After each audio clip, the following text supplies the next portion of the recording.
All right, so credit card debt is one of those things that sneak up on all of us, right? We've all been there, especially in today's day and age where you can order anything and everything online. With just one click of a button, you'll get your product, but you also get that huge bill at the end of the month.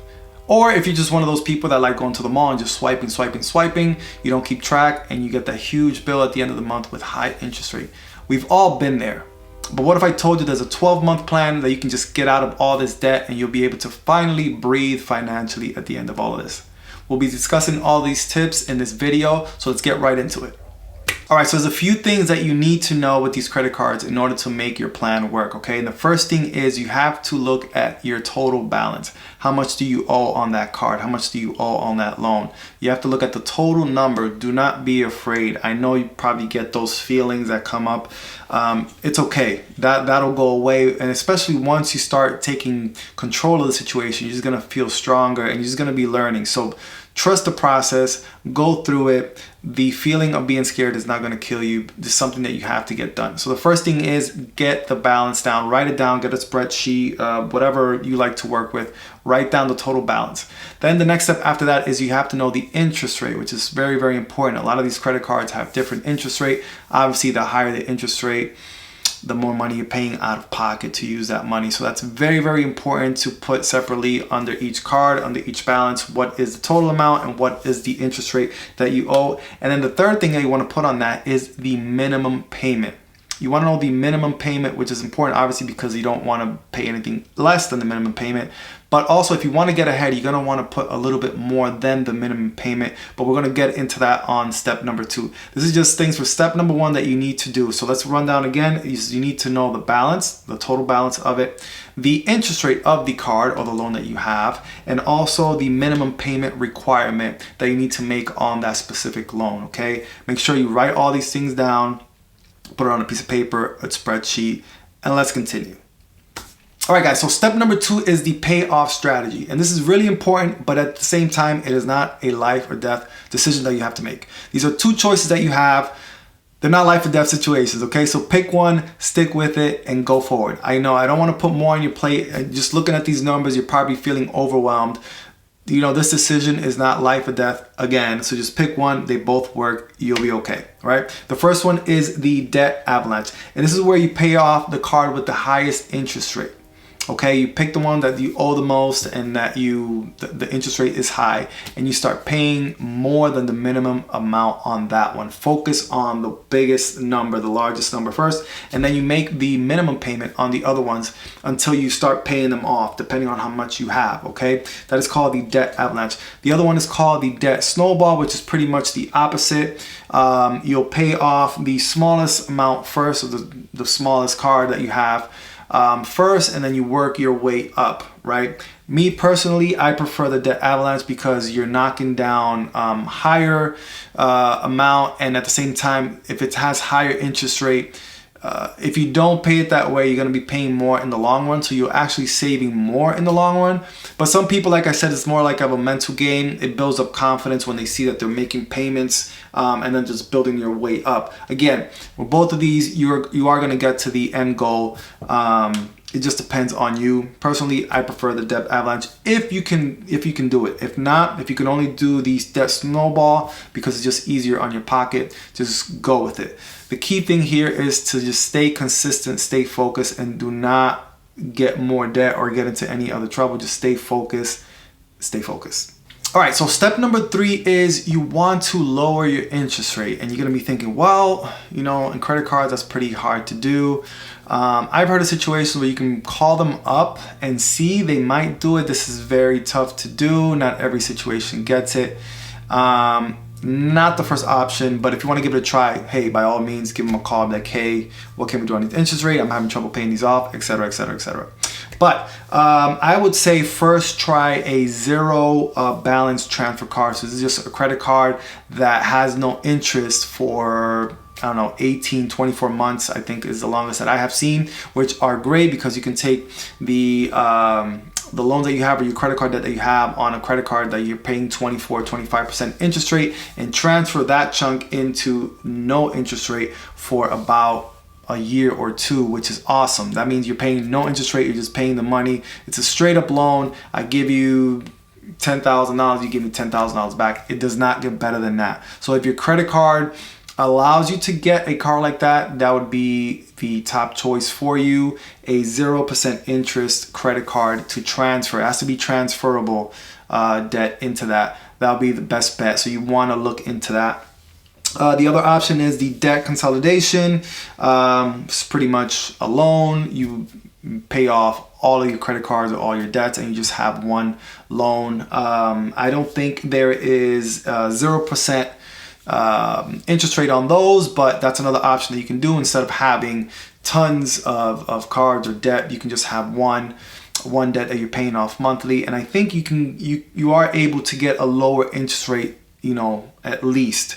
So that's better than paying 27, 28, 29% interest rate on a credit card. So for sure, try and lower your interest rate, because the interest rate, it was killing you. Okay, it's not so much the loan that you took out. If you owe $2,000, $3,000, $4,000, $5,000, it is an issue technically, right? But if they're adding on 25, 26, 27, up to 29% interest rate, that's the bad guy. That's the one you want to tackle. So this is a perfect thing and a must have on your to-do list is lower your interest rate on your cards, guys. All right, so step number 4, and here we're getting into the nitty gritty, guys. And this is where you're gonna build your 12-month plan. And it's pretty simple. You're gonna grab the total number that you owe and you're gonna divide that by 12. So in this case, example, you owe $7,200, right? You're gonna divide that into 12. So your payments are gonna be $600 a month minimum. Is that what you want to make to clear that debt in 12 months? So whatever amount you owe divided by 12, and that's going to be the monthly number that you want to pay towards the loan that you have or the debt that you have. You want to target to pay a little bit over that number just so you can get ahead and knock that down even faster. So this is very important, guys. This is the key number that you want to hit on a monthly basis. And again, don't be afraid of the numbers. Look at the numbers in the eye. They're not going to bite you. They might give you this little feeling in your stomach, a little knot in your throat, but it'll pass, and just stay focused on the numbers. They're not going to bite you. Look at them, okay? Very important. Very important. All right, step number 5, you want to stop adding new debt. You want to forget that credit cards exist. You want to forget, those mails that they send to you to your house, and this is a new credit card and sign up for this. And no, block all of that. You don't want to get into any more debt. Focus is here to get rid of your debt. Stay out of debt, and then just build off of that, because you'll be able to sleep better, less stress. Life is just better when you don't have debt. And unfortunately, America is built on debt. But if you can stay out of that, you'll be much better financially. You'll be able to make better decisions financially once you're out of debt. And hopefully you've learned from situations you've been in the past, and you won't continue to make the same mistakes, okay? So no debt, no new debt for at least 12 months that you want to use to get out of the current debt that you have. And hopefully you don't go back to that, okay? All right, so step number 6 is cut expenses. Guys, again, we're gonna go in today's world where everything is a subscription, from TV, Netflix, apps on the phone, internet, Wi-Fi. You want the best and the latest and greatest things that probably we don't need, okay? So first thing you want to do is cut out on unused subscriptions. If you have a subscription for something you probably haven't used in months, you want to cut that out.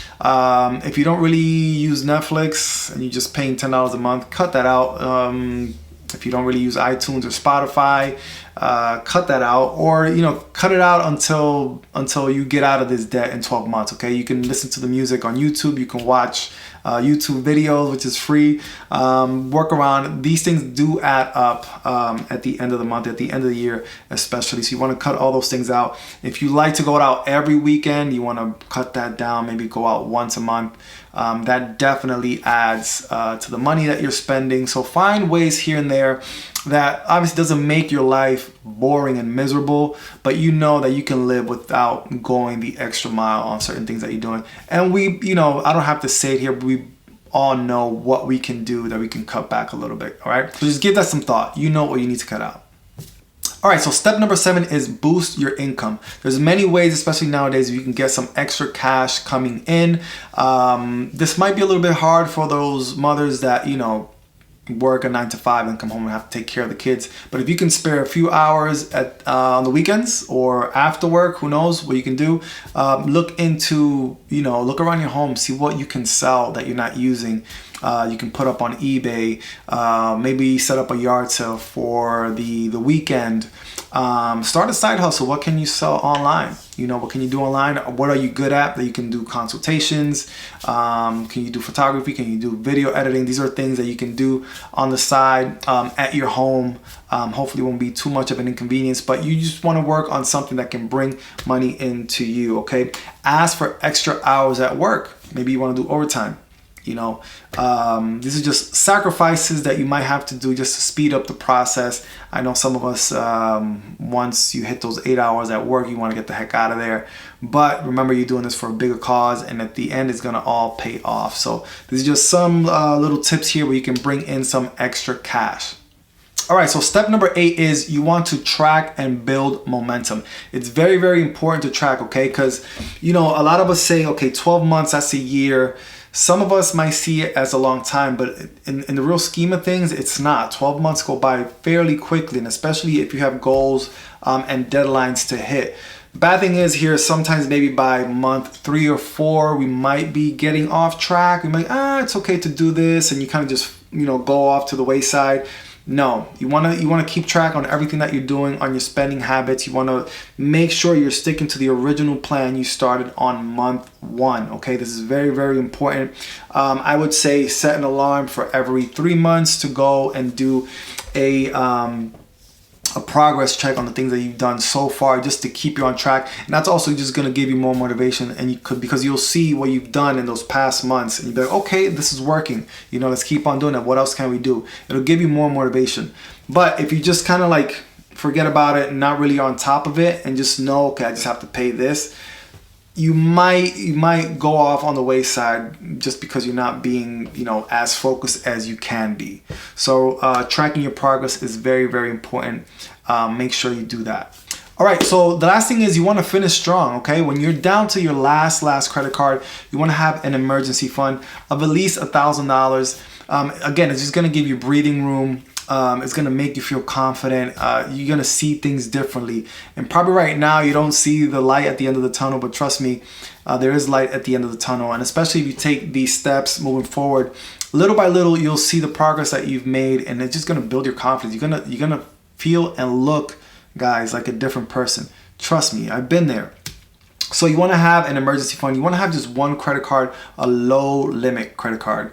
Guys, key word here is low limit, that you can use but pay it off every single month. All right, so if you use $100, make sure at the end of the month you have those $100 to pay it off. You're not going to get into any more debt, but that will continue to build your credit, and it'll help you build your credit because you're going to be in a better place. Okay, and start investing. All right, start investing now that you have extra money, because you're not paying off all these debt. You're done with the debt. You can breathe now. You have extra money. So instead of grabbing a credit card because you want money, you have an investment that'll bring you in money, that you can use that money to purchase or continue to build or invest however you please.